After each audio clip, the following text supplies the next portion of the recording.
Hello and welcome to this month's regular commission meeting. My name is Intima Richardson and I'm the Eugene Sustainability Commission Chair. I'm joined today by Laura Allen, our Vice Chair, and by the rest of our commissioners.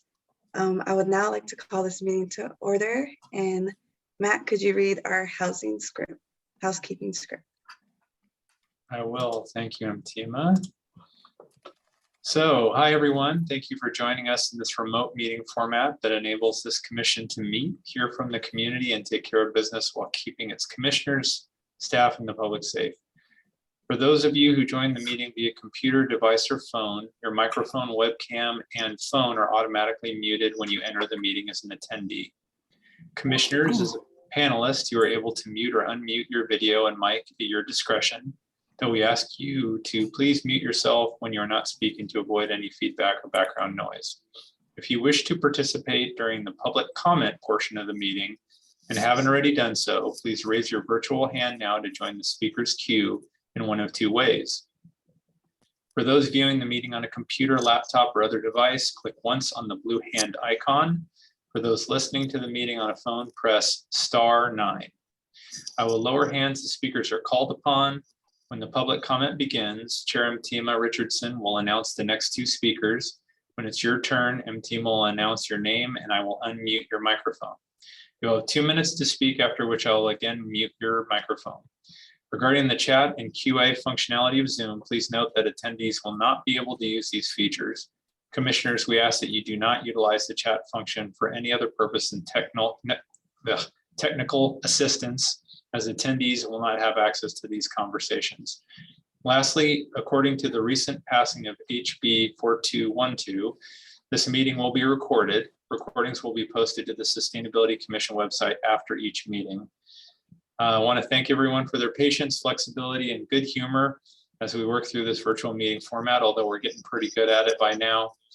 And always feel free to contact the Sustainability Commission if there is testimony you are not able to provide or wish to get it to us in a different manner. And Intima, back to you. Thank you, Matt. Do we now have a motion or discussion for approving tonight's agenda? So move. Thank you, Jan. Second. All in favor, please raise your hand. All right, and that passes. Next up, we have our icebreakers. So this past weekend, there was a day that some people celebrate that's kind of associated with a certain animal. So I was thinking it'd be fun if we all went around and said what our favorite animal was. Plus, I'm an animal person, so it's always nice to hear.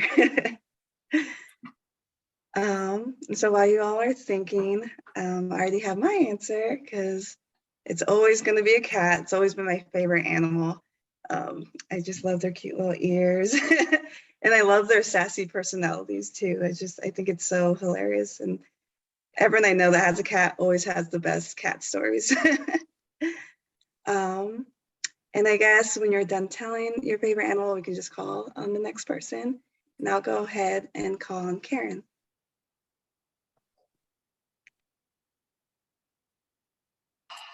Oh my, so many to choose from. Today I'll say I love giraffes. They are fascinating. And I don't know how they can hold their necks up.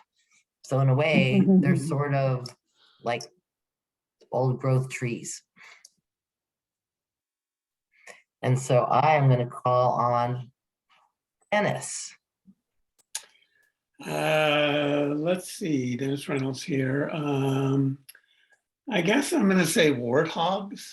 Karen got me thinking African animals. I've had the privilege of spending time in South Africa where my daughter lives, and warthogs wander around like through the feet of elephants and just are these like little guys that like aren't intimidated in the least by, you know, these big powerful pachyderms. So And Hannah, you want to go next? Yeah. Mine forever, it's been panda. I don't know why when I was little, just was obsessed with them. I had like this big panda mural in my bedroom. So I think they're really cute still and really like them. Hoping to like see them in person someday. I'm sure I've seen them in a zoo, but yeah. I'll pick on Laura next. My favorite animal is the beaver because they're really cute and they also just like amazingly create habitat for so many other creatures, and they recharge the groundwater, and they can make streams, flow year round when they weren't before, because they just do all this amazing stuff in the watershed. And they're very cute. I will call on Counselor Semple. Thank you. I love animals. I have a cat, I have a dog. Till a couple weeks ago, I had 2 homing pigeons, but they got eaten by hawks. Circle of life. But my favorite animals are horses. I've been fascinated with them since I was a small child. And I actually got to have some for a few years when I lived outside of Roseburg. And I never got to the point of that communion where you're riding them and you just think and they do it, which of course was my goal, but didn't get to stay there that long. They're amazing. They're beautiful. They're interesting to me. And this is just a little personal. I was not in a good relationship and things were not going well. And my horses were outside our house. It was the driveway in a fenced pasture. And I went out there in tears one night late. And the 3 horses came and made a triangle around me.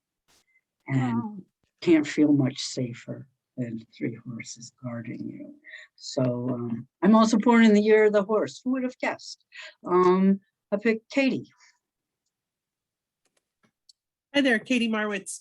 I'm actually going to say my chickens right now. I was pretty hesitant when they came to our household. I was a little bit skeptical and not a fan at first, but they have developed quite the individual personalities, and it's fun to see them squawk at each other from across the yard. And also they will follow my husband around and my kids around like little, like they're little ducklings just around the yard. So I've grown to like them. And I will choose Jan. Oh, my. Well, I have a few favorites too. I lately have been loving otters and I've been loving llamas, but I will say a longtime favorite is wolves. I actually have a picture of some wolves up here tonight. They're amazing. They've been persecuted for a long time. They've made a remarkable comeback, and now they're actually under some threat again. They're just very interesting, beautiful animals that have followed, I think, human civilization for quite a long while. Art. I don't know. I never think of having a favorite animal, I guess. But I think this season of year, I guess it's a song sparrow, because when I walk in Hendricks Park every morning and they're always out singing away, and it's amazing the variety of songs they have. I mean, it's never the same, and each one changes. After a few minutes, it gets bored with its current song, and we'll try another. They're out there trying, and that's that's great. What we have left? Have you been called on, Mike?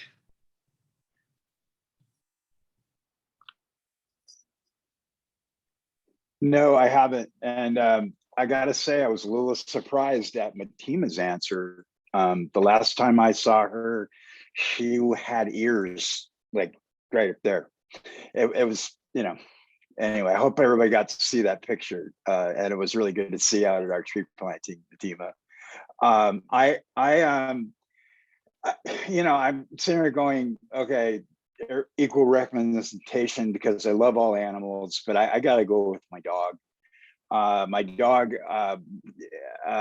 was more than a friend to me through COVID. We saw a lot of each other, but I have had the dog for a little while now, and I realized by being so close to it all the time, it truly has a sense of humor, and that's why I'm gonna stay with the dog. So that's my answer. And Matt, how about you? You get to, yeah, you like animals, right?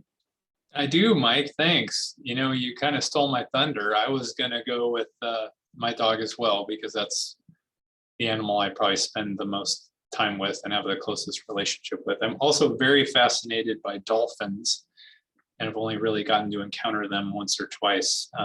But I have to go with my dog.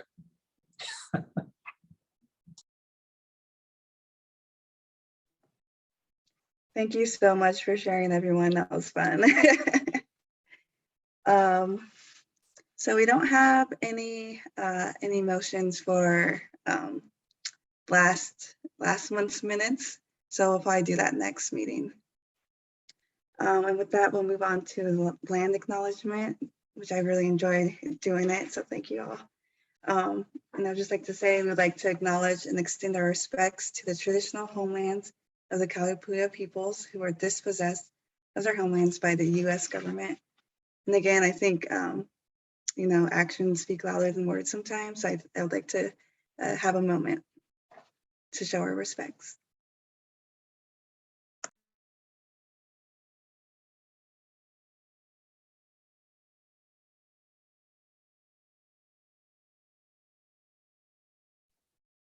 Thank you, everyone, once again.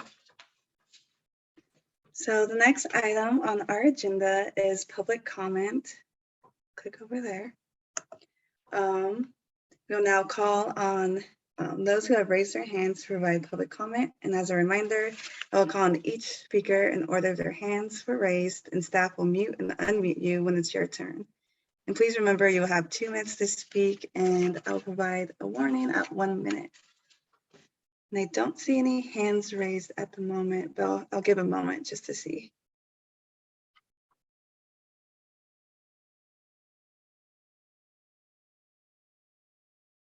All right.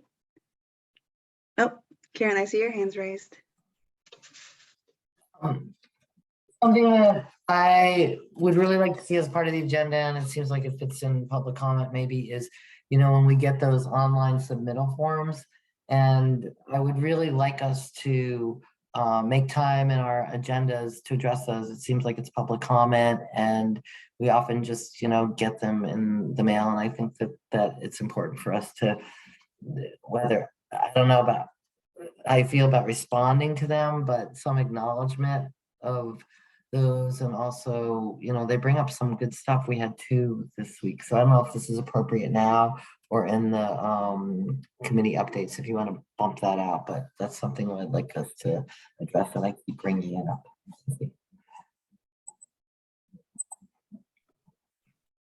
Yeah, thanks, Karen, for that idea. I think that's great. If we want to talk more about it, we could bring it up again on during the updates, but I like that idea, especially when some days we don't have anyone, so we would have time. So thanks for bringing that. Oh, Laura? Would somebody want to like take on picking one out and then presenting it? Because since the person's not there to speak, it just seems like someone should be prepared to speak for them or read it. Or I mean, sometimes they're way too long to read. So I wonder if we want to have some kind of process to do that. Dennis, did you have something else to say? Or Yeah, just a quick comment that I'm just wondering if we could ask staff to do that for us, to track them. They're the ones that send them to us. If they could simply hold them for our meetings.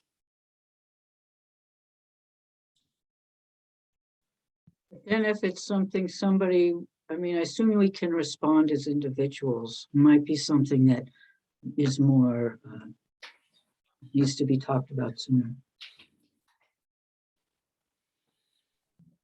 Dennis, can I ask for Chairman Mattima, can I ask for a clarification of what, Dennis, what you meant by staff holding them? Well, you know, staff are the ones that distributed them to us. And, you know, as part of meeting preparation, if they could simply give us a summary of testimony we've received since the last meeting was my thought. And orally during the meeting is what you're thinking? It's an emerging thought. So yeah, whether that's orally or it's sent to us again, along with our meeting packet might be the most appropriate way. Certainly do that. Just so we're prompted, so that we're reminded that they're there. And as I think about it out loud, I'm very much an external processor. Maybe the best way is to simply ask that they be attached along with agenda prior to each meeting, so we get prompted that what came in.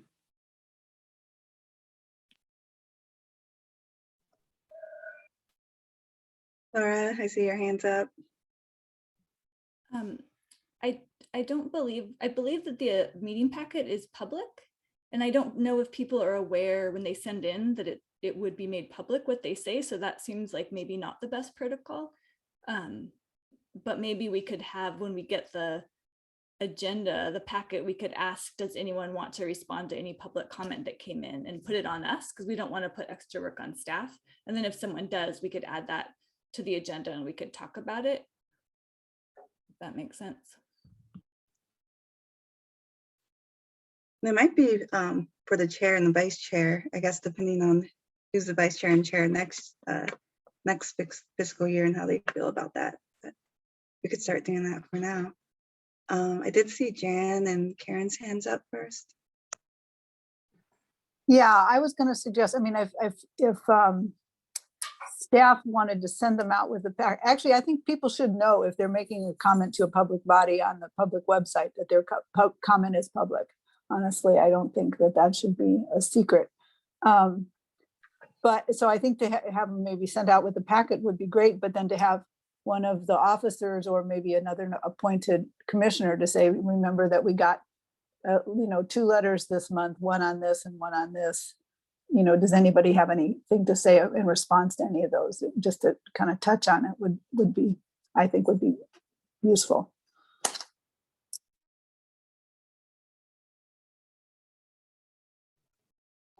Karen, and then Dennis.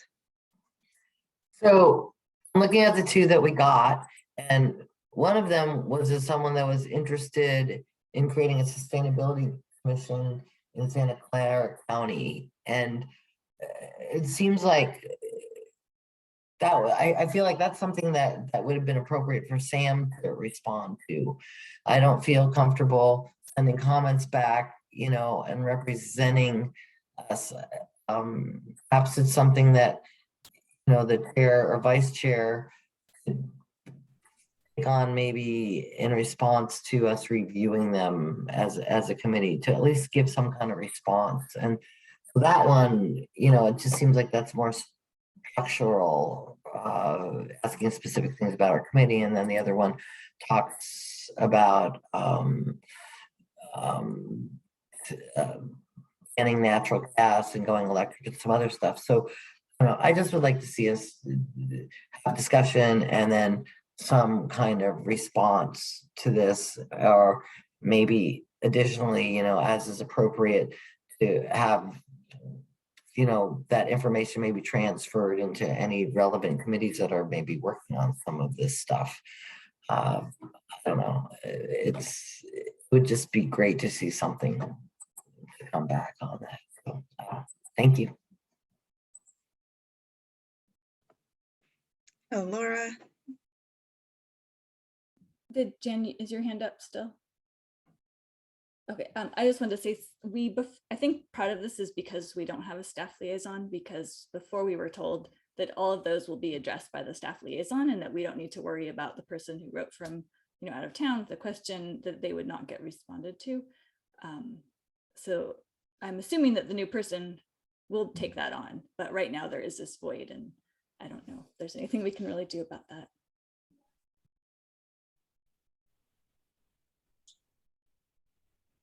If I might speak for a second, I think part of it is just understanding what the commission's desire is. I think, we can respond to the ones that seem like they're addressed to staff, and share all of them and let you know which ones we are planning to respond to, and then pass the other ones on that may be appropriate to the commission, if that makes sense. I think that's just been part of us in this new role, trying to figure out what the commission would like and what our role is in that work.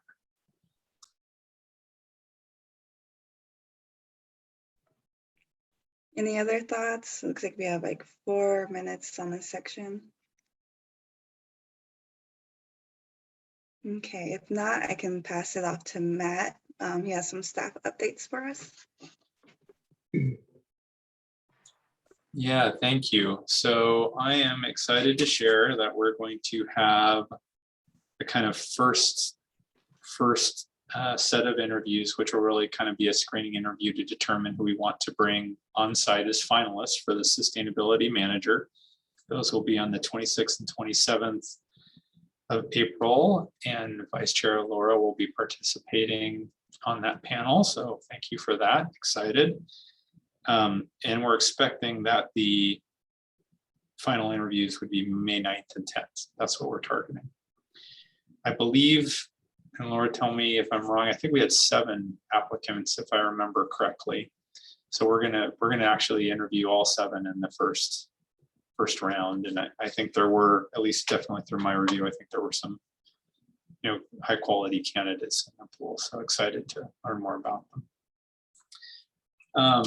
Let's see.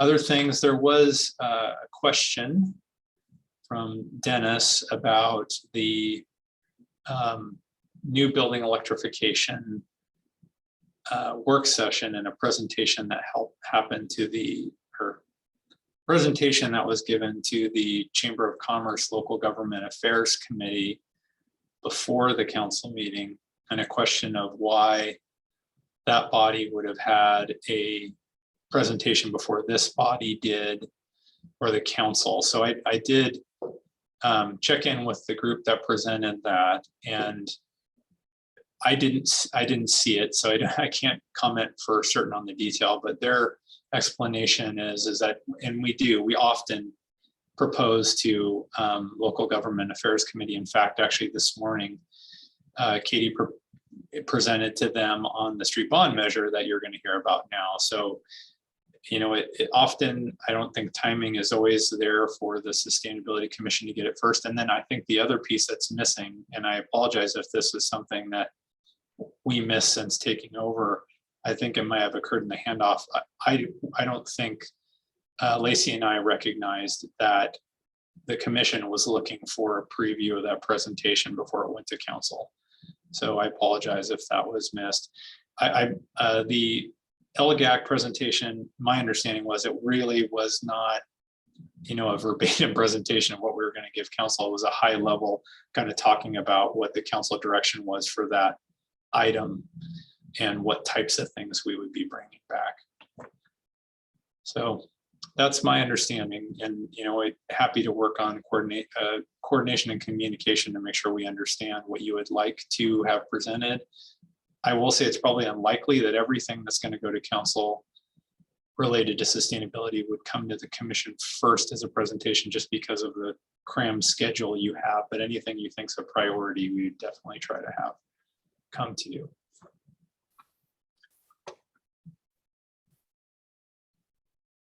Did you have a response to this? Yeah, just, I brought it up, you know, a couple of things. I mean, one of the members, Jan, is a member of Electrification Committee, sat in on that, and we heard some about it, but that was sort of our source of update, was from one of us attending a chamber meeting.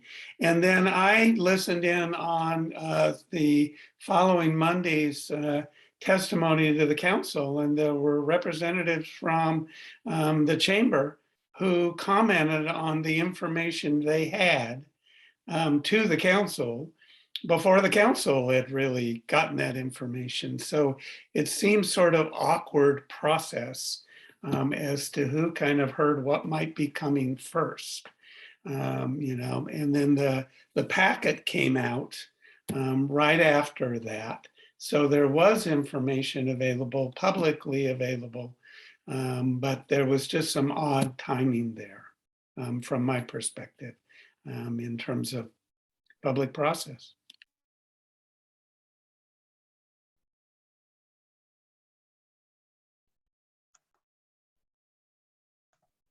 Jan, I saw your hand up.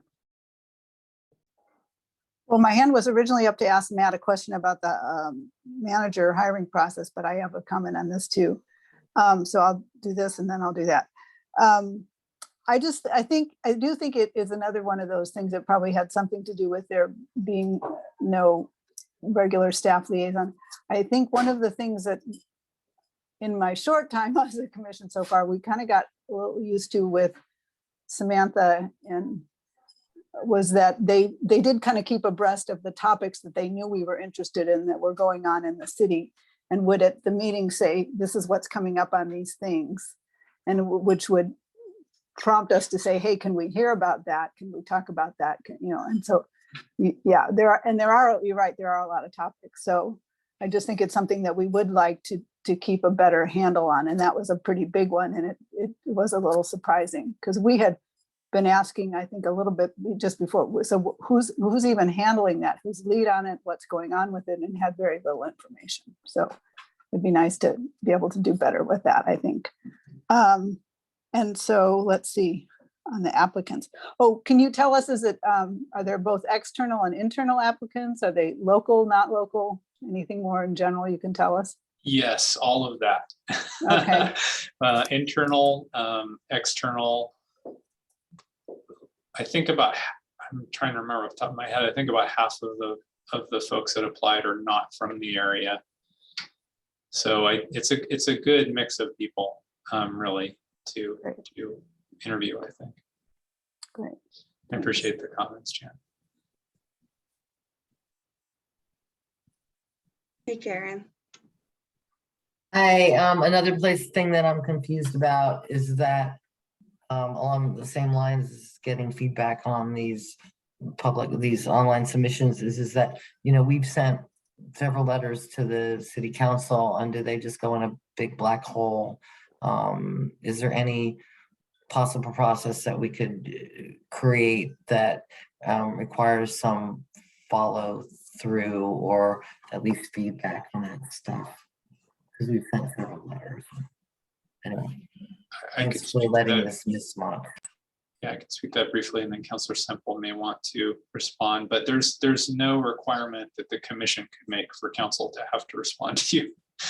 I know you would want that, but I do not believe there's any mechanism to require that. I guess that's kind of what I was asking, but kind of not in that, is that, over the last 2 years when Zach was the chair, he worked really hard to try to encourage some opportunity for us to present at council and get some feedback, like for our work plan and things like this and things that we've recommended. So I don't know what to do with that, except that, we put a lot of work into these things, and then we propose these letters, and we bring these things to council, and then we just rarely get any kind of feedback or get an opportunity to have any kind of discussions on that. And maybe Councillor Semple can talk a little bit further about that. And I know you're really busy, and I know you're working really hard. So. Well, I think that we decided the last time or the time before that we were going to have quarterly meetings with the mayor, the liaison, and the chair, and maybe the co-chair. And that hasn't happened in quite a while. So I will make a note to Lucy, I guess. That's what I remember, because this has been a problem. It's not just this commission, but this commission in particular. Do a lot of work, and council just lucky if we read it, never mind. It's really discouraging, and I'm really sorry about it. But I think I will ask Lucy, Mayor Vinnis, if what happened to our meetings, and let's get one going right away. Great. I can help with that, Councillor Semple. That would be wonderful. And to address the things that we've requested or recommended. feedback. Yeah. And just for Matt, that's something that the liaison was helping us set up, just so whoever is hired can know that. Laura, I see your hand. Yeah, I was just gonna say that I think we should give some grace to the city right now because there is this void of staffing, and that it was the liaison, that was their role, and they did that. And it's really hard to schedule with everyone. It takes a lot of time. So we're just, Yeah. it's just what happens when you don't have any staff. But we should make sure that that stays on the list of the job requirement and that we bring that back moving forward.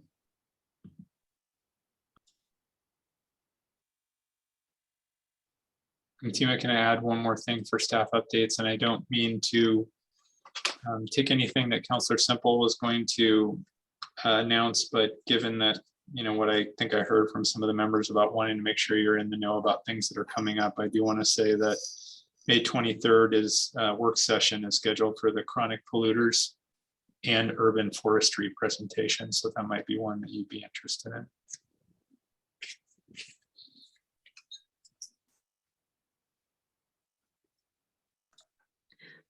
Do you mind, because last time we weren't able to get our minutes out in time, and so that's usually where we see when those meetings are. If the minutes aren't ready, do you mind sending that in the email to everyone?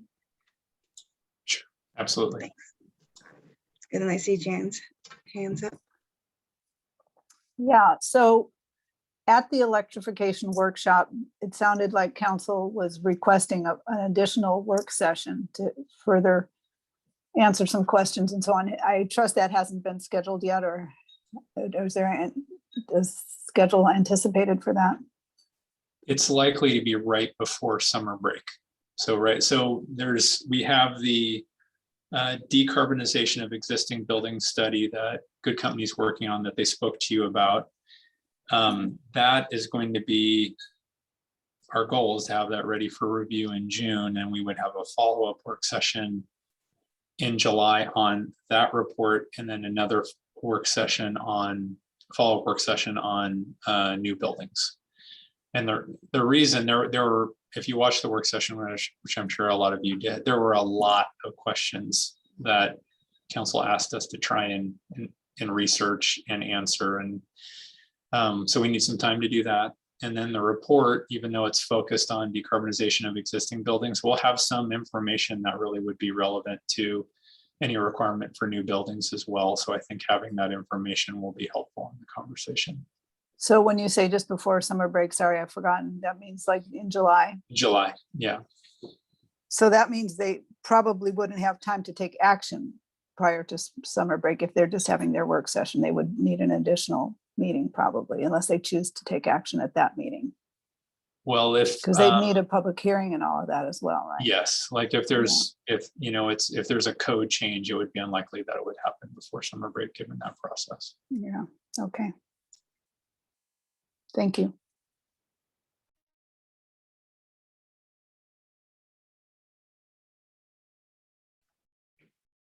Okay, and I think I'll pass it to Katie.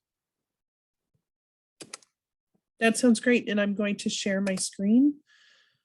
Take me just a little bit.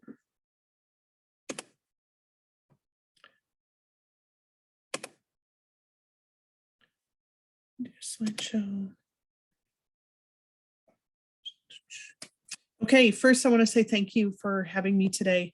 And I also want to acknowledge, especially to Matt. Matt's had to hear me speak several times today. And I know there's some overlap with people in this group who have seen different iterations of this presentation and this talk as we've been developing these ideas. So hopefully you'll see kind of the evolution of this as we're continuing to refine it in the process. So to introduce myself, my name is Katie Marwitz. I work in public works engineering. I'm AIC as a principal engineer. And usually I do this presentation with Rob Innerfield, who's a transportation planning manager. He wasn't able to join us tonight, but we'll keep going through.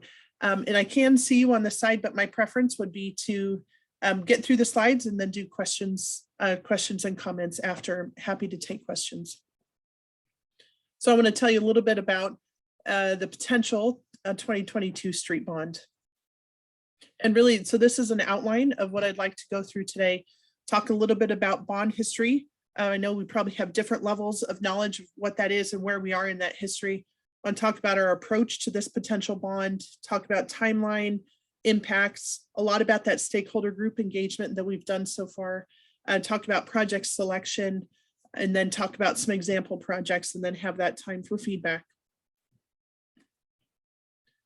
So jumping right into bond history, and when we talk about bonds, we're talking about a bond measure to pave streets. So we, prior to 2008, our then Public Works Director and a small group identified that there was this really large and growing need to maintain and preserve and fund repairs and rehabilitation to our street infrastructure. So through a voter approved bond measure in 2008, there's a 5-year bond that was $39 million over 5 years, and then dedicated also $350,000 a year to the off-street path system. So we completed that 5 years, and then fast forward to 2012, another voter approved bond measure for $43 million that had $500,000 annually for active transportation. So, you know, more general active transportation projects, not just off-street path system. And then fast forward 5 more years, in 2017, there was a third voter approved bond measure for $51 million that allocated $1 million annually for active transportation. So that's the bond measure that we're currently in. So it was approved by voters in 2017. Projects began in 2019. So we just completed, last year would be our 3rd year of this 5-year bond measure. So when we're talking about a potential street bond measure for this upcoming fall, really what we've done so far is we've started reaching out to stakeholder groups, much like this one. And I know there's that discussion earlier about what's the appropriate timing. And our work to date has been reaching out to external and internal stakeholders to get some input, to bounce off ideas, to see, you know, as we're trying to iterate this process so we can have more informed decisions moving forward. So some of the groups that we've met with, Active Transportation Committee, Best Hope hosted a stakeholder meeting, the Street Repair Review Panel, Human Rights Commission, like Matt mentioned, were presented at the LGAC this morning, and then also internal stakeholder groups. We have Transportation Management Team, Policy Team, as well as Climate Action Teams who have seen and given input on this idea as we continue to move it forward.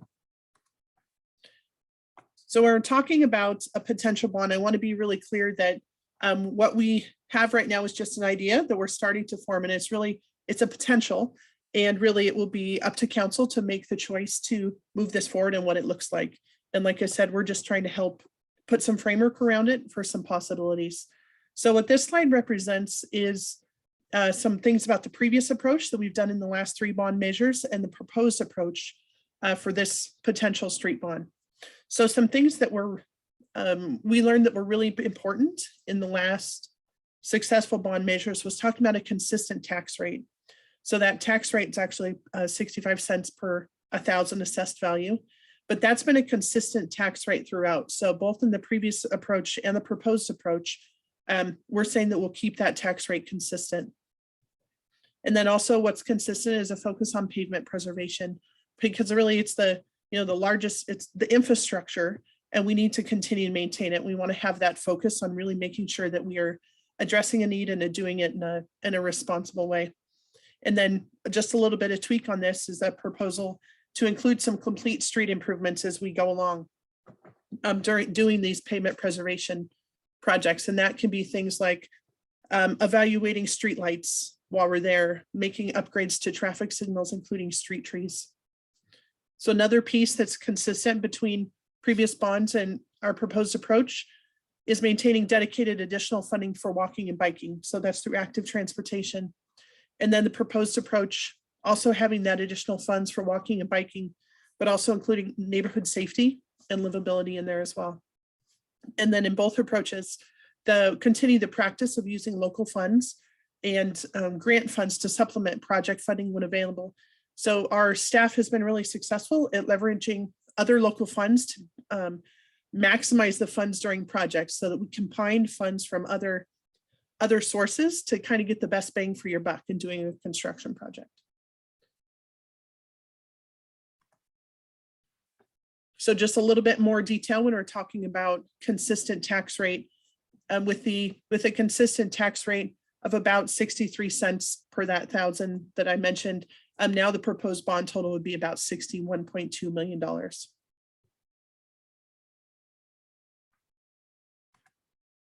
Okay, next I want to talk about timeline of where we are. And I know there was some mention earlier of timeline. So even before the beginning of this year, we started developing kind of the framework and said, okay, what's the timing, the potential timing of the bond? What has worked well for us? What do we think will be successful? And what do we want it to include? What will the framework look like? So then through February and March up till now, Rob and myself have been doing a lot of stakeholder engagement with those groups I mentioned, getting feedback, looking and making iterations. And then we've had some policy discussion with our internal stakeholders. And now we're in this section here that says City Council and the polling arrow. So the first formal conversation with council will be next week. Jennifer Willer, our city engineer, will be having the first discussion at a council work session next week to talk about and introduce this idea. And we anticipate that will be probably at least 3 conversations with council. And if council chooses to move it forward, then it would likely be on the ballot this November for voters. And one important thing I wanted to point out on this slide is also the polling, the big red arrow. We have hired a polling company who is going to start their work in just the next couple of weeks to get some more additional data as we look to move this forward.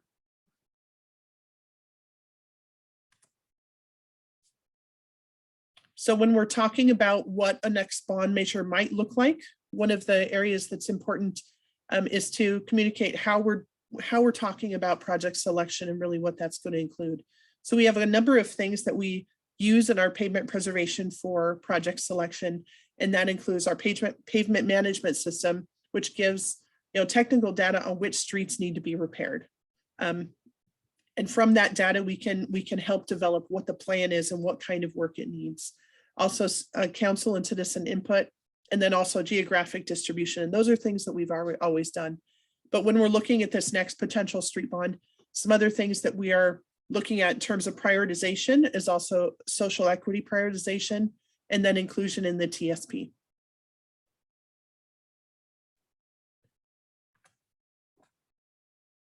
Okay, so next I want to talk about a couple of specific bond scenarios. And these next couple of slides are ones that we've gotten quite the reaction, and we want the reaction and feedback from groups that we present to. And we continue to look for a way to present this so it makes sense, but know that we still have a lot of options. These are just scenarios for discussion. So the chart, the graphic that's on the screen now is really just represents what the bond looks like right now. We have the whole circle with a slice right now dedicated for walking and biking. So currently that's $1 million a year. So this is what our existing bond measure looks like. So moving forward with the proposed bond measure, we have a couple of options, and certainly council can make the choice to make additions, subtractions, any of those things. These are just potentials to talk about. So we're looking at potential scenarios. There's a couple scenarios, and really the pieces that can be adjusted are the orange slice. So that's the amount of money that can be dedicated for walking and biking, neighborhood safety and livability. So those slices that can adjust, and that affects the overall amount of funding that's available for street paving. But that's an area where we could make changes and increase that amount if council chooses. So you'll also see on these graphs that there's another blue slice, and what that represents is just dedicated funding for those complete street additions that I mentioned. So if that's making sure that the street lights are adequate, if there's enhanced crossings, pedestrian crossings, if there's upgrades to the traffic signal, inclusion of street trees. So those pieces would be included in the budget for the projects themselves. Katie, can I make one comment? Just a Absolutely. For that, just so it's clear to folks. So can you show the last slide real quick? Yeah. So the difference between the two is that the kind of blue wedge is adding those additional features into the named street list in the bond, which are the streets we're actually paving. So expanding that to not just be pavement, but to have integral features that we call complete streets, which could be, as Katie said, bike lanes and safe crossing, street lighting. The orange slices in the past and the current one has been a discretionary amount of funding for walking and biking projects that we would expand the kind of definition of how to use and then potentially make that a larger piece of the pie. Thanks, Katie. Mm-hmm.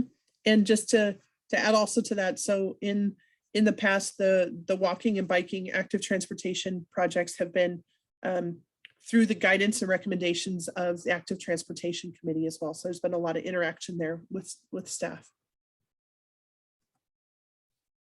Okay, so this is a slide that I presented as part of a council work session for the highlights for last year's work in 2021, but I wanted to share it with this group just as an example of the projects that are completed as part of the pavement preservation program and some of the things that we are working towards to make improvements, continuous improvements in our projects. So this is a paving project that happened in 2021. It's on Bailey Hill Road between 5th Avenue and 11th Avenue. And at the base, it's a paving project. We recognize that the surface needed work. And so we rehabilitated the pavement. But some other things as part of this project that I specifically wanted to highlight as part of, our working towards our CAP 2.0 goals is things like we use recycled asphalt content in all of our asphalt mixes. We use warm mix asphalt. We put increased concrete SCMs, which is supplemental cementitious materials, which is a replacement for the actual cement portion of concrete.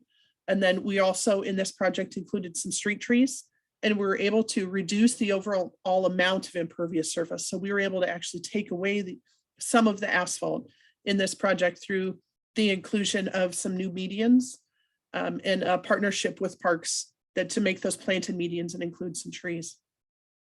And then also in this project, we included active transportation improvements, including the buffered bike lane, and then an enhanced bicycle facility at the corner of Bailey Hill and 7th Avenue. Okay, so the next couple slides that I want to show are just example future projects. So the first one is North Terry Street. So this would be the north of Barger. And this street is a potential project where we would look to rehabilitate the existing surface. We've identified that it needs some care and rehabilitation. Be able to do that. It's also identified in the TSP sidewalk infill. And what's really interesting about this particular area is the houses face away from the street. So there's sidewalks already in front of the houses, but so they all back up to the street. And this is an area identified that doesn't have any sidewalks. And it's also an area where we have the potential to reduce the amount of impervious surface. So similar to that example I showed on Bailey Hill Road, this has a large turn lane for this length of the roadway, but there's very, very few places to actually turn off. So the center lane isn't used. So it's a potential area where we could actually reduce the amount of asphalt in this area through the potential inclusion of medians or street trees. Another potential project is Cityview Street. So this would be south of West 11th, 13th to 18th, where we would rehabilitate the existing surface. It's identified in the TSP as needing bike lanes. Potential traffic calming. We get feedback about the speeds on this street quite often, as well as making potential improvements to the Fern Ridge Path access and crossing that's just south of 11th. Another potential project is Amazon Parkway. So this would be 24th to 29th. What this would potentially include is rehabilitate the existing surface, potentially make an enhanced pedestrian crossing up there in the big sequoia on that street, or in the picture at 27th is a place where we've heard a lot of feedback about the potential for pedestrian crossing, and then also make the sidewalk access ramp improvements. And so with that, I'm just going to say thank you. Thanks for listening. And I'm going to turn this off, and I'd be happy to answer questions.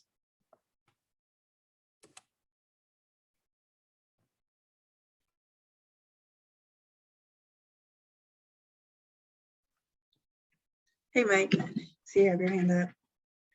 Yeah, my question is sort of a point of process here. I know that eventually these will go into the TSP.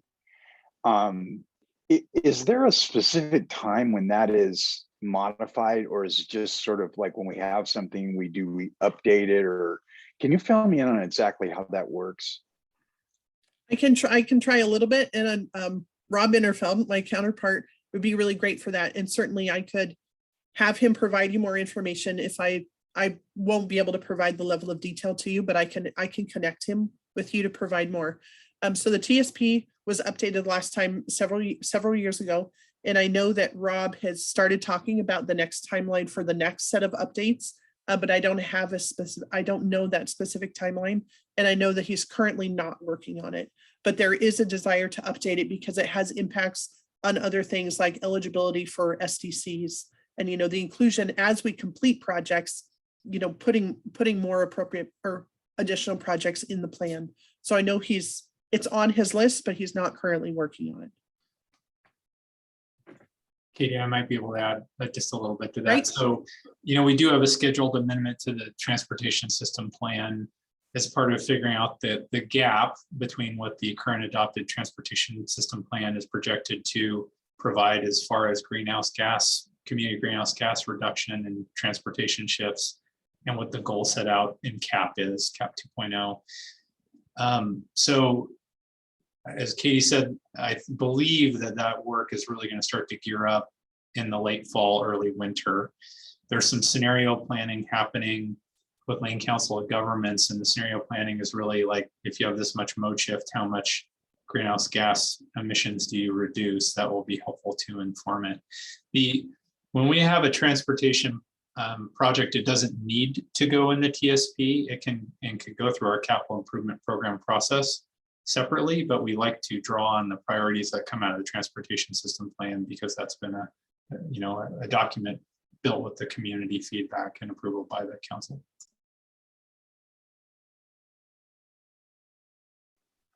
Thanks, Matt. Hey, Dennis.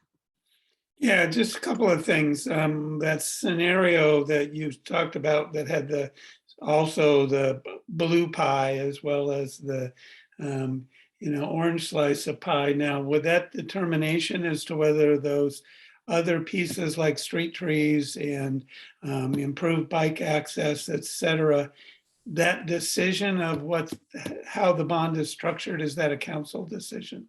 Yes, it is. And first round of discussions next week. Okay, well, and it may be appropriate for us to consider a recommendation, because I think it would certainly enhance sustainability goals and meeting CAP 2.0 goals if it's not dependent on obtaining supplemental funding. And then I'm going to go ahead and ask a second question about trees.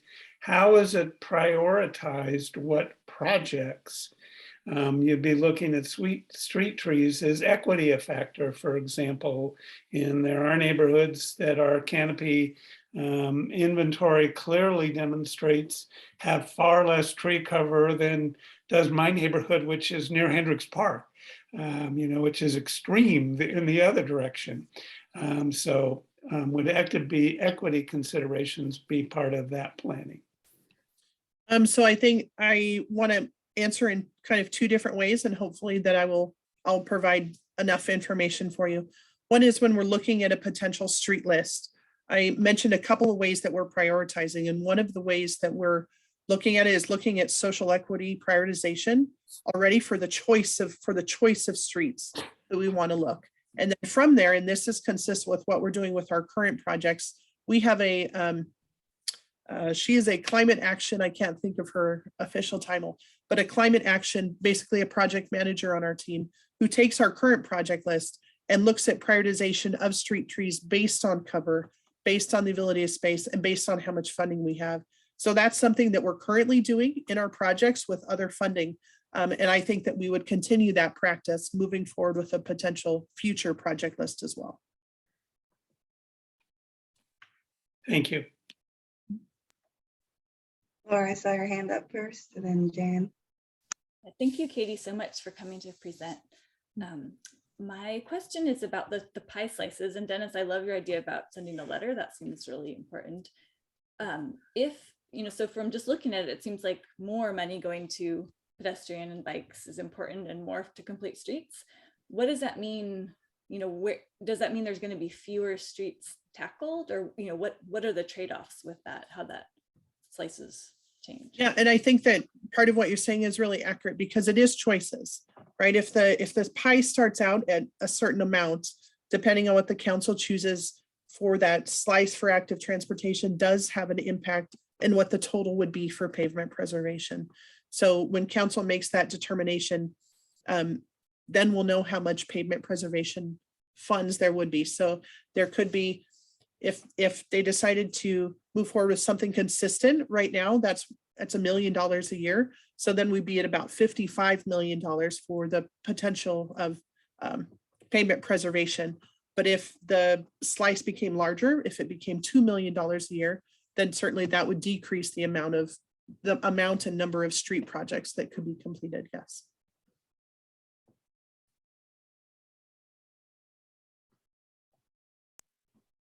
Jan? Yeah, thanks, Katie, for coming. That's very interesting. Who is the climate action team? Climate action team internally. So it used to be Chelsea Clinton led that. Yeah. And now there's a couple people kind of working that through, but our climate action project manager is a part of that. I don't remember, and I'm sorry, I don't remember the name of the staff member who took on the place of Chelsea. But there's an internal team that meets pretty regularly to talk about action items and moving those forward. So Katie, staff, go ahead. Yeah, I can comment on that. So yeah, so it's I think Jenny is our climate action engineering associate. So that's her title on Katie's team. That's a position we added maybe a couple years ago now as a temporary position, and then it's regular. But we have a team, we call it the ICAT, the Internal Climate Action Team, that meets with folks all across the organization that coordinates around CAP goals and how we can move things internally. And I think Allie Camp is one of the folks that's kind of filling in to help. She's in planning development to help facilitate that group until we have a new sustainability team to help with that. Thank you. And one other quick thing. So I'm sorry I didn't mention the work session on Monday. And part of that is that really is just the introduction. As Katie said, I think it's going to be at least 3 that we expect to work with council, and it'll definitely depend on their input and direction. If you're thinking of sending a letter, I think probably the second meeting is probably the timing, and I will get that for you. I'm not sure it's actually on the schedule yet, where we'll be able to actually bring back some polling information and share more detail about what we're hearing from the community. That would be a good time for the commission to provide their voice on what they'd like to see. Thanks, Matt.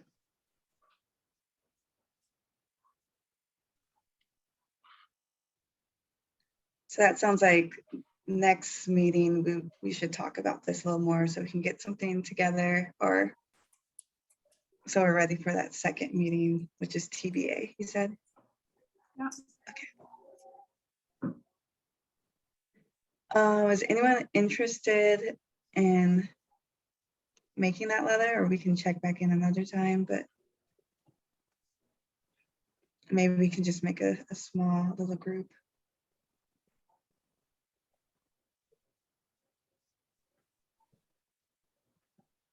We can check in. I know we just heard this. Dennis, I see you're unmuted. Oh. Yeah, I was going to just question, well, part of it is, about urban canopy and whether or not it goes to that committee, but we've got some other stuff we're trying to move forward. So maybe a task group might be a better way to look at it rather than put it on, what one of our committees is already looking at. Could you tell us the timeline a little bit more, if you guys know of like when we should have a letter ready? Should it be like in 1 month or like 3 months?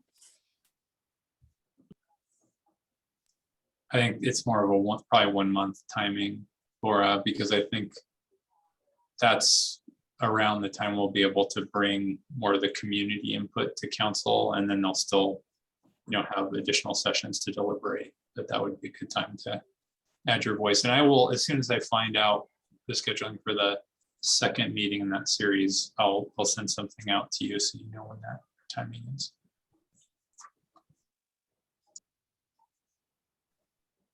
Hey, Laura. I wonder if since we only meet once a month, I wonder if we might want to do a quick vote and just empower 1 or 2 people to draft a letter and then bring it back to the committee, because we don't have time to propose a committee, form a committee, do the thing. So I think we do that sometimes with just something as simple as a letter. Can I propose that we vote to empower Dennis and others to draft a letter to bring back to the committee about this topic? Yes. And others, please.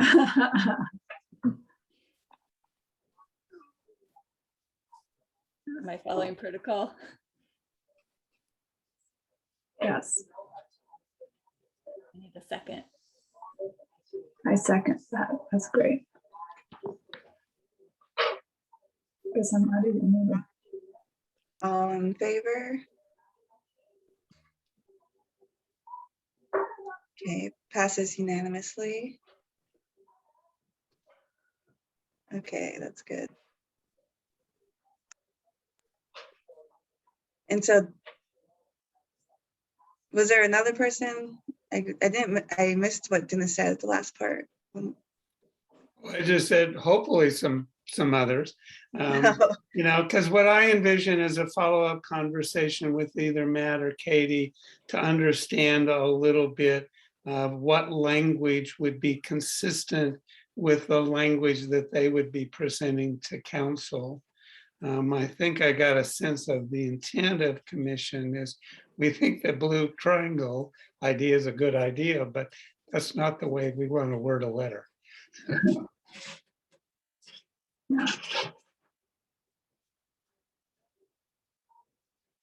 I can help with the letter. Yeah, if you need anybody else, I can help too. That's fine. See, Jen, you are very skilled in city bureaucratic ease, right? Oh, sure. That's probably enough. Yeah, so Dennis, if you would make, you would have that initial conversation and work on that, and then you could loop me and Laura in, and we can help with the draft. That'd be great.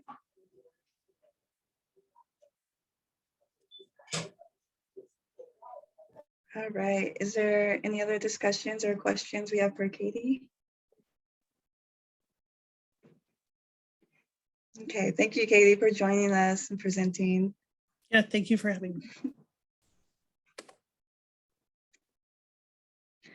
Next on our agenda, we do have the section for emerging areas of interest, and we didn't have anyone mention anything in the emails, but I just want to save space just in case something popped up now.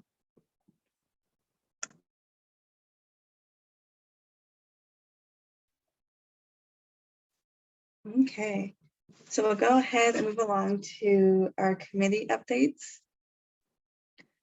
These 2 items, there's no action items for them.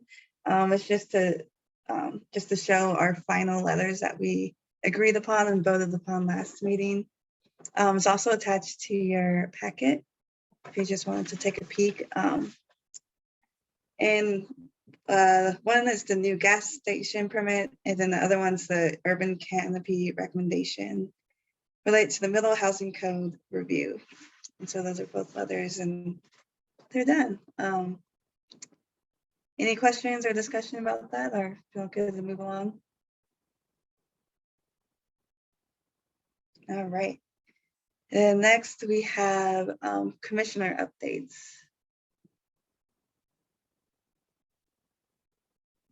Hey, Karen. First of all, happy Earth Day, everybody. Thanks for your work to help out with the environment. I want to point out a couple things. First of all, there is a film fest, and I'm sorry I didn't send this out sooner, but it's environmental.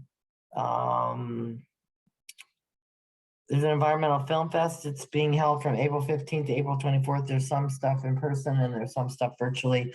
It's through the Metro, and I've seen a couple of the previews, and if you get a chance to check any of these things out, there's some really great stuff on there. Actually, a buddy of mine from App State in North Carolina, they have a film on there that's just really exciting and has examples of all these really cool sustainability projects all over the place. So that was one.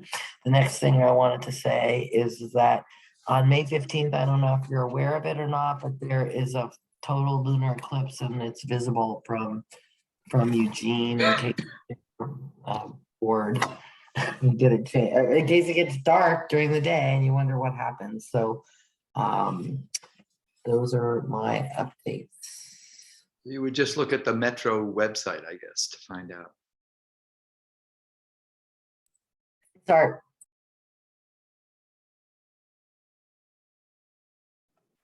Thanks, Karen. I'll move to Jan. Yeah, a couple things maybe should have come under emerging issues or committee updates or whatever, but emerging issues, I've been hearing a little more about what Portland did in establishing what they call the Portland Clean Energy Fund, and I'm going to be trying to learn more about that and may bring some of that information back to this group. It might be something I think that we will want to work on as we're hopefully going to pass some electrification measure. We will be wanting to look for other sources to help move that along and then help people who need to make some transition. On electrification, we didn't provide a report, but we are meeting again tomorrow to recap after the council's work session. And I hope that our group will be coming up with some kind of a recommendation to go to council on that as well. And then thirdly, I wanted to point out that we're having the climate town hall, Eugene 350 town hall that the Sustainability Commission provided some funding for, is on April 24th from 1:30 to 4 at the Campbell Community Center, and it should be, there'll be workshops and displays and tabling, and I think it'll be a very interesting and fun event. So pass it on. That's all.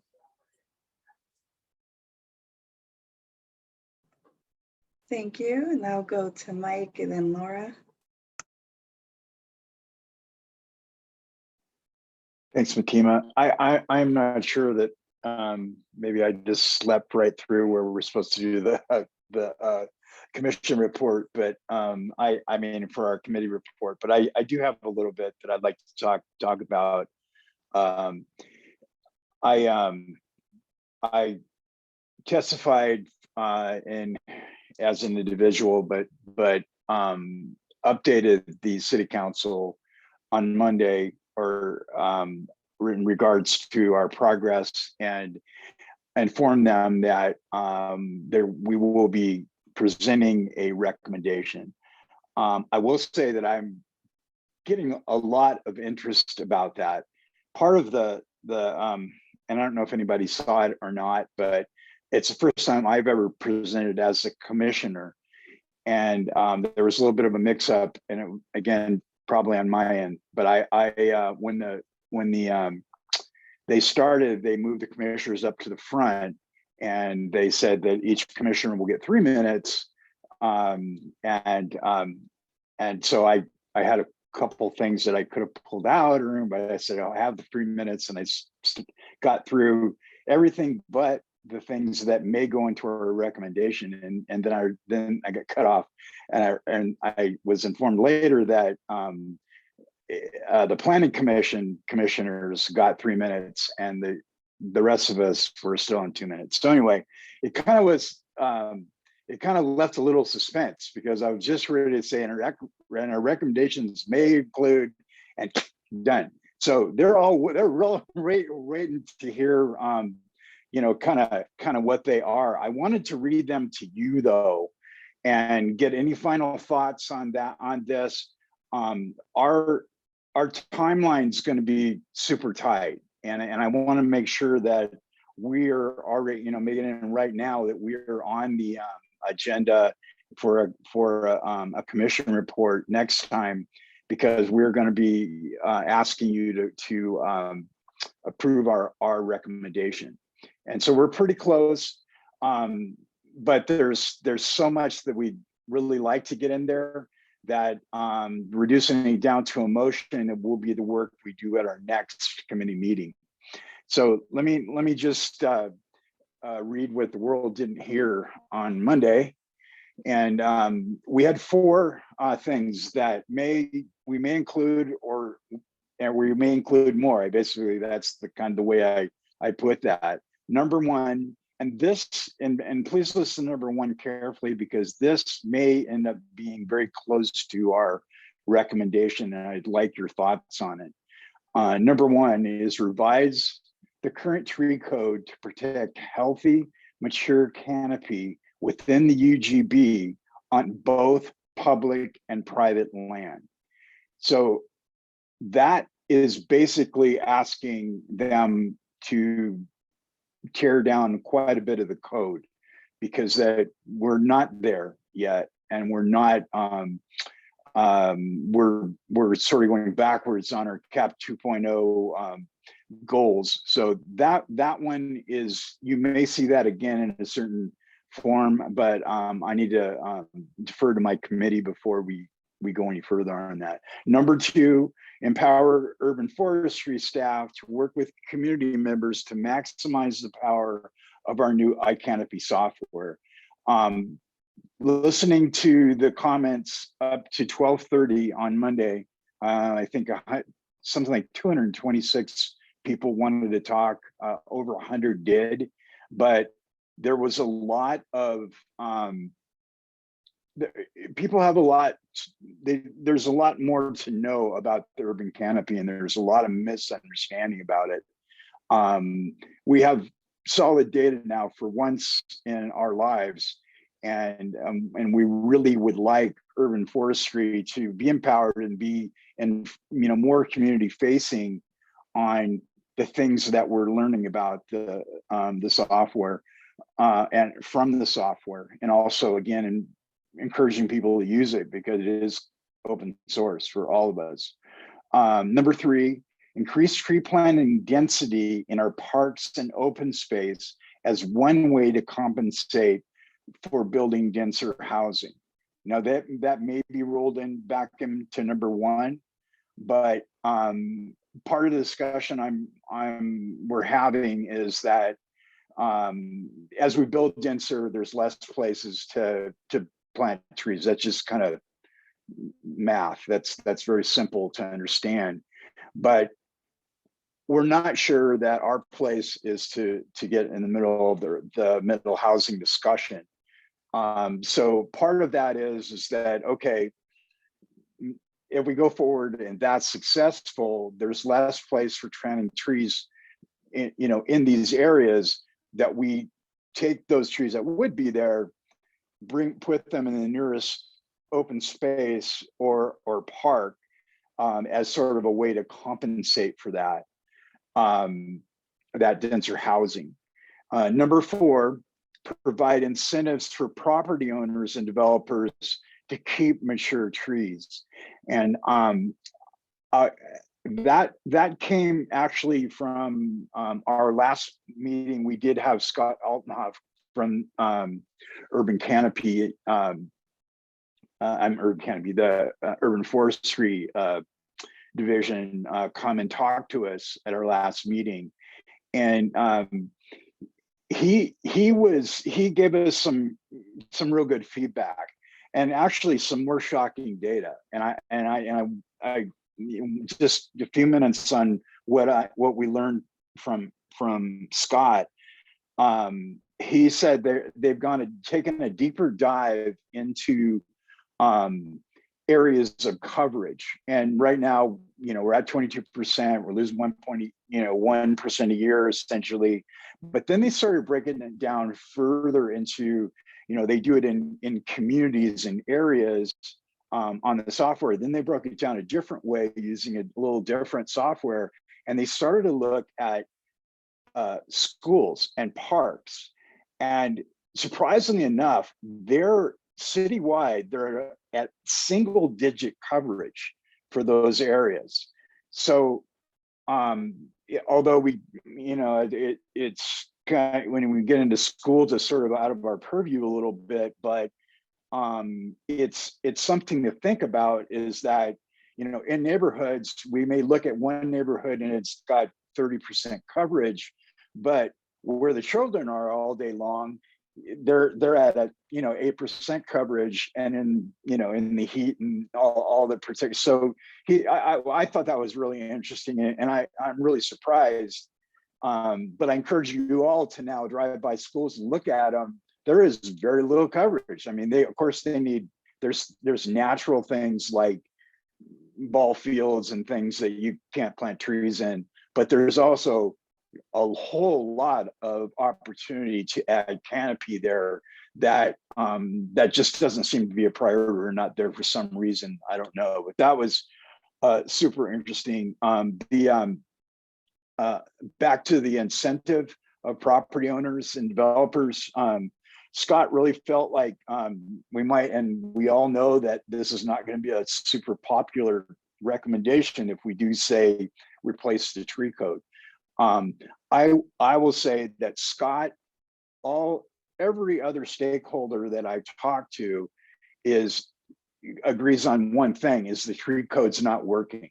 And it's for different reasons. Developers have the reasons, the tree lovers have the reasons, but basically nobody's really happy with it.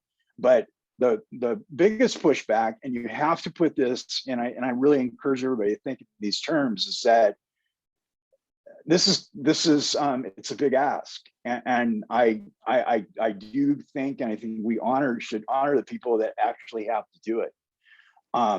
So along those lines, that may be, I don't know, it may be where we get stopped, but it seems like when we get into the code and start looking at, okay, where's the problems? Why are we losing canopy using this code now?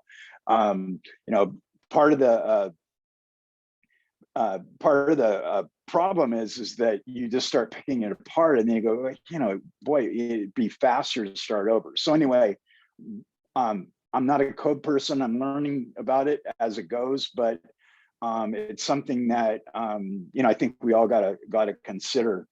And so just to go on record and make sure my committee knows, and that our timing is now, it revolves around 3 windows of opportunity, and that's May 11th, 18th, and 23rd. And that's when the middle housing discussion is going to be considered and potentially voted on. So those 3 days, I just by discussion that was split down the middle, and I can pretty much safely say that we're a little bit a ways from making a final decision on where we go to with the code amendments on a council level. So I would think we probably, hopefully, will have till the 23rd. Our meeting, and I think my calendar is correct, is on the 18th. Is that right? Can anybody give me a nod? Matima, is our next meeting on the 18th? I believe it's the 18th. Okay, so that's when we will come to you with a final recommendation, and we have one more meeting to get that done. So I open up for feedback on anything I've said, any direction that we would have from the whole committee would be very welcome if you have a few moments to add comments. I think that Councillor Simple might have a comment. As you may know, trees are one of my biggest concerns. And the more the better. And it's certainly true that our coverage is really sporadic and erratic throughout town. And we are going to have the work session on urban forestry and our canopy. And I think that will be the beginning of a longer project about the trees. And I appreciate this enthusiasm and effort, but it's my understanding that House Bill 2001 and middle housing they're two different things. And so even though it would be great to address the trees really, really, really, really fast for 2001, it's not included in that. But that doesn't mean that the work is wasted, because council is going to come back to it. Trees have been a really hot topic in the last year. So this is really good, but I just don't want you to be disappointed that we can't put it into 2001. It's not because we wouldn't like to, but we can't. And we have tons of other things to arm wrestle about. So I hope that helps. Yay for your work. Hang on till we can get to it. Now, Counselor, can I make one just clarification on what we're asking? Is we're not asking them to review the tree code before HB 2001, but we wanted to possibly recommend an amendment that would say that we're going to do that by X amount of days. We would have, of course, want to participate in that conversation as a stakeholder. So, but it's not get it done before you decide on HB2. Now that's truly impossible, and that's not what that's not what we're doing. But it just seems that, and this is what my testimony and what my committee is talking about, is that we have a code that's not working now, and now we're passing another amendment that's clearly going to make it work. It's going to make it less effective. So there's no real, and we've got the data that says this, we have that, and now we have an amendment that's going to make it worse. So that's all we're asking. So I want to make sure that, and everybody knows that, is that we're not, that would be very difficult to receive, but I just want to clarify that. Okay, still, I don't think we can do that. We can do it, but not part of 2001. I really think nothing is changed about the trees. It's the same as what's on R1 now. We can change things, but not part of this code change. And I want to change things. I'm with you on that. But I don't see us making a decision and voting that we're gonna, we kind of already are gonna do it. Keep after us, good work. But it's just not gonna be part of it. Not because I wouldn't like it to be. I think that's right. Maybe Matt can agree or disagree with me on that. Thanks, Counselor. Yeah, I think Micah was going to offer that if you wanted to share those, staff would be happy to kind of look at them. I would agree with Counselor Simple that maybe more impactful to ask council, which I think you do in your letter, to consider, initiating a code process to update the tree code. But I wouldn't conflate that with the middle housing because of the same things Counselor Simple said. The other thing, I probably wouldn't get into what software to use in the analysis, but if you want to make the statement about infill of trees, that's a good one. And don't forget, we have budget committee meetings that are coming up, and really funding is one of the main levers for that. So if the commission wanted to have a letter that talked about increasing funding, that conversation is starting. The first meeting is the 27th of April. I don't think there's public comment until the second one on May 11th. And that's coming up really fast. Really, really, really fast. I won't be here at next month's meeting because I will be at the budget meeting. But in 2 months, it'll be done with the budget committee. It'll be council who's voting on it. So Thanks for giving us that heads up about the budget committee. Laura, I did see your hand up. Did you still have something to say? There are just little updates that I can just leave because I see we're getting to the end. But I did want to just make sure someone was going to read the letters that we've approved. I don't remember what we did last time. Like, Art, were you going to read the gas station letter to council? Or did you? Well, there was a question of when it was going to be submitted to council. That's what I had asked. So I didn't understand what the process was. So I take it hasn't been submitted at this point, or has it been submitted on the 18th? No, we just got it with its letterhead. So now it can be submitted. Oh, you're muted, Art. Well, let me know when it gets submitted, and I can, try to make a comment at the upcoming council meeting after that. So as long as I know when that is. We would, in the past, we would just email it. Mhm. So potentially the next public comment period would be appropriate. well, that's Monday. So if you get it to us before Monday, yes. I see. Or, you can always read it to us before you send it to. It's very short. It would be 30 seconds, but I can talk a little bit more about it as well, I suppose. Never give up the opportunity to talk about these things that are important. Especially if it's only 30 seconds. Yeah. Is there, well, I was just wondering if there's a question about who should be actually doing the emailing of the letter to council. Is that the chair? Is that the staff person? Is In that the the past, committee person? I think the staff person did it. So I don't know. Laura and Emtima, how has that happened for other things? Do you know? Yeah, usually it was Samantha or liaison that would email it, and then is that possible, Matt? Or It is. I'm just curious on that because I've seen other bodies email the mayor and council inbox with their letters, but so Samantha just emailed it and said, on behalf of the Sustainability Commission, I'm passing on this letter. So we can do that, certainly. Okay.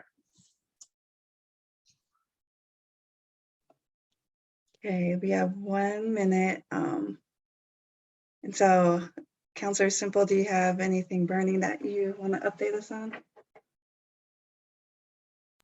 Like I said, never give up the chance to talk. You guys want to know about things before council? You just did. Today, I heard what we have done with the bond for transportation. And on Monday, I'm going to start to hear what you heard tonight. So check that. Electrification, we talked about last week. It was a good discussion. I was interested in it. I thought I made really good comments, so go watch it. Council did seem to be leaning towards, we could do this for housing, at least in my opinion. And we're coming back with another work session. I hope it won't be too long, but I think it was a really good step. Today, we talked about the Willamette area of the Alton Baker Park and whether or not they could have motorized scooters. And then there were different paths where they could have them or not have them or go slower or faster. My initial reaction was, nope, stay out of our natural areas. I argued for that a lot. But there's also some sustainability arguments. They're not really paths. The ones they're talking about using, they're more like roads. And you can watch it. We did not pass it because it's an ordinance. So come to public hearing, we'll all get to talk about it again. And street bond was on my list before we got our presentation, so check. And Matt helped me out with toxic polluters and forestry. I won't be here next month. Thank you for your work. I'm done. Hey, Art. And thanks, Councilor. Just a quick question for Councilor Semple. In the fall, there was a work party or work session. Did you guys have, anyway, a work session on funding mechanisms for homelessness and sustainability projects. And I take it that's died. It has not died, but I'm not quite sure where it is lingering right now, but it is not dead. Alan wrote an email I saw saying that it had been high-centered by council. That was not my understanding of the last we talked about it. It was that council was interested. I don't know why it was delayed or what, we were doing so many things, but I do not think we have let go of it. And if for some reason that seems to be the case, I will ramp it up again. Or let us know if there's something we can help, like maybe it's just too abstract and they need a list of projects or something, you know what I mean, that we could work on. So just let us know. That's very helpful. I appreciate that. And obviously we need money. Sorry. I had one quick reminder. We did move our elections a little bit sooner, so just think about who you want to elect for vice chair and chair. Nominations, I believe, are going to be in May, so our next meeting, May 18th, and then elections in June. So just keep that in mind. Other than that, thank you for everyone for this meeting, and thank you for the viewers at home and Katie as well. And we'll be seeing each other again, unless on the street like when I saw Mike, on May 18th, and meeting adjourned.